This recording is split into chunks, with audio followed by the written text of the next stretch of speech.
আজকের রেসিপি মায়ের হাতের কচু দিয়ে ইলিশ মাছের ঝোল। প্রথমে নুন হলুদ মাখিয়ে আমি ইলিশ মাছগুলো ভেজে নেব, আর অন্যদিকে আলু আর কচুটা একটু সেদ্ধ করে নিয়েছি। এবার ইলিশ মাছগুলো একটা প্লেটে তুলে নিয়েছি। এবার ওই একই তেলে কালো জিরে আর কাঁচা লঙ্কা ফোড়ন দিয়ে সেদ্ধ করে রাখা আলু আর কচুটা দিয়ে একটু ভাজা ভাজার মতো করে নেবো। খুব বেশি ভাজবো না, খুবই সামান্য একটু নাড়াচাড়া করবো, দিয়ে তারপর তাতে দিয়ে দেবো নুন আর হলুদ গুঁড়ো, দিয়ে আবারও কিছুক্ষণ নাড়াচাড়া করবো।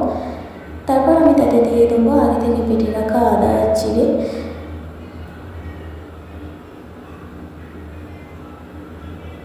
দিয়ে আর একটু ভালোভাবে কষাবো।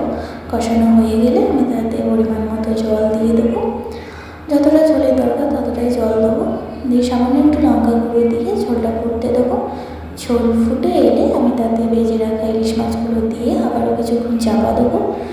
তারপর চাপা খুলে একটা বাটিতে নামিয়ে নিলেই